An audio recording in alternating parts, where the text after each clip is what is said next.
pas ça. do soxla wuñu woon loolu. Voilà. Voilà On mu ngi s'attendait noonu pas à ça quand même. Abdou Aziz xam naa dama lay bàyyi nga ñëw ak doyen surtout fi nga xam ne ni taxaw na fa mu di campagne agricole bi wax na ci ak it ni ñu relancé waatee Sonacos. mais justement doyen est-ce que boo xoolee campagne bi wax na daanaka ay jeunes 2400 jeunes yoo xamante ne nii directement ay emploi direct ak aussi ay emploi indirect mais aussi buñ génnee sax ci campagne bi ndax li nga xamante ni moom moo palpable ak li Sénégalais yi di waxtaan yi sànq nii rek ci coulisses ñu ngi ko doon waxtaan sax naan mbay mi moom xëy na dafa gàllu góose est-ce que dañuy jàpp ne bon ngeen baal ma ci kàddu gi mag mu jaaxaan di sow lay doon wala parce que nag man je peux pas comprendre li mu wax nii yëpp ci affaire mbay mi pendant ce temps béykat yi ñi ngi wax ñi ngi yuux seen ñëgg xol. waaw Abdou Aziz man day vraiment par rapport au fond du discours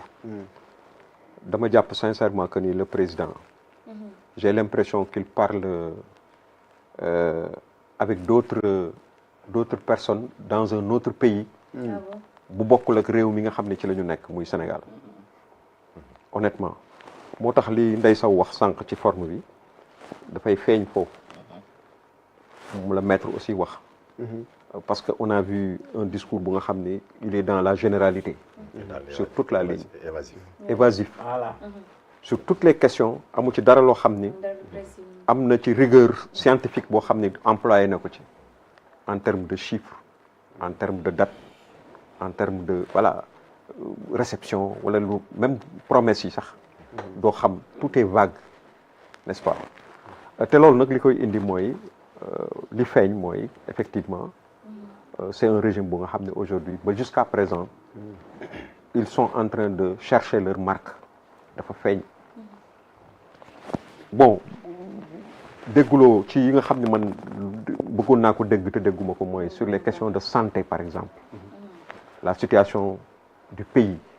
pourtant wax na ci de non xam nga lu mu wax ci santé dafa wax ni defar nañu ils ont réceptionné 35 postes de santé postes de santé c'est le disons moo nekk ci base pyramide bi ci suuf moo ci nekk poste de santé et li ci des yëpp dafa suufe daal dafa suufee mi ngi nekk ci suuf kooku c'est pour les villages ak yu demee noonu dañuy am ay postes de santé au Sénégal accessibilité bi poste de santé moom yaakaar naa ni am na fi ba mu doy sëkk Sénégal loolu moom tout le monde est d'accord tous les régimes ont contribué à ça les postes de santé centre de santé donc te loolu préciser wul sax ndax ñoom seen réalisation la wala du seen wala lu ñu fi fekk la lu ñu liggéey ba pare ñoom comme ñoom en fait li ñu briller mooy dagg ay ruban réalisation yoo xam ni régime précédent moo ko fi def loolu feeñ na ci waxam li mu fi wax yépp ils ont été dans cette dynamique de couper des rubans pour des réalisations antérieures yoo xam ni le régime passé précédent moo ko def ñu ñëw fekkee tombeek mu yegg ñu inauguré ko mais dégguloo fi benn réalisation boo xam ni président wax na ko boo xam ni ñoom ñoo ko fi def ñoo posé première pierre ba réceptionné ko ba ni defaral nañu Sénégalais yi telle chose ci wàllu hôpital ci wàllu université ci wàllu lépp loo mën a tudd ci wàllu route ak lépp loo mën a tudd amul sax benn pose de première pierre bañ fi nekkee 2024 ba léegi ndey suñu waxalee yàlla rek bu ñu taxaw ni président ma ngay dem tegu première pierre wu tali sàngam wala avenue sàngam non Lat Dior c'est le maire de Sonacos aussi Lat Dior c'est le maire de machin à Ziguinchor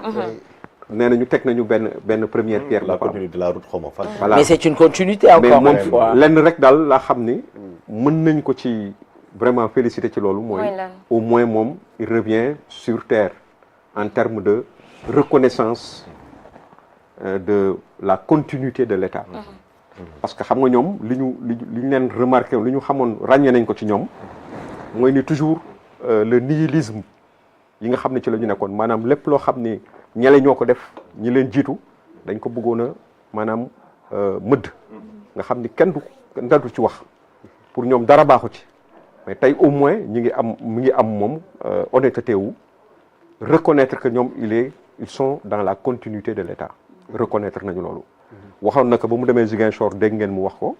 mu leer mu ni vraiment réalisation yi fi président yi fi régime précédent bi def mu saluer ko mais daal d'une manière générale boo koy seet c'est un régime bu nga xam ne aujourd'hui jusqu'à présent man li ma gis mooy les questions yi ñu leen doon xaar lu mel ni par exemple lu jëm ci wàllu pétrole bi nga xam ne bërki démb rek la fi ITE génn waaw insister ci nii opacité totale moo am ci li nga xam ne moom mooy xaalis bi nga xam ne ëpp na plus de 34 et quelques milliards yoo xam ni suñu njaayum pétrole généré na ko te amul ci benn këyit amul ci benn document bu mu génn yaakaaroon nañ ni tey dina ñëw leeral ñu ni effectivement affaire boobu foofu la dugg lu jëm ci fonds intergénérationnel nga xam ne dañ ko jël transféré ko yóbbu ko présidence de la République il y a une opacité totale kenn xamul lan lañ fa jël dugal ko fa ak kan naka lañ ko gérer ak yu demee noonu te on a vraiment besoin de savoir naka lañ ko gérer parce que xaalisu pétrole bi je rappelle que xaalisu pétrole ak gaz bi ñu am du xaalis bu ñuy fayee ay salaire du xaalis bu ñuy fayee ay bor du xaalis bu nga xam ne aussi dañ koy jël di ko garantiwee luñ ñuy lebal wala yu demee noonu donc loolu il faut que mu leer ci bopp ñëpp parce que ça a été verrouillé juridiquement je pense que l'ancien régime amoon na benn jéego bu mu ci def boo xam ne véritablement lu nga xam ne lu ñu war a sàmm la te loolu yëpp waxuñu ci leneen li nga xam ne nag man jàpp naa ni dafa mel ni kokkali sénégalais yi la mooy quand le président de la République avec toutes ces difficultés yu ñu am à l'interne ñoom ce pouvoir bicéphale de fait bi am nga xam ni y a un premier ministre qui se comporte comme un président de la République nga xam ni dafa mel ni ñaari nguur moo fi nekk quand lui il fait des félicitations donne des trucs di gërëm premier ministre bi alors que situation bi mu nekk ak moom sénégalais yëpp seede nañ ni c'est une situation extrêmement difficile et qui expose notre pays à des problèmes yoo xam ni kenn xamul nu mu toll tey mu taxaw di janoog ñun mel ni comme si de rien n'était naan ñu le travail je félicite le premier ministre rek le travail qu'il a fait nangam ak nangam ak nangam loolu c'est un problème parce que loolu ñun daf ñuy xaw a tooñ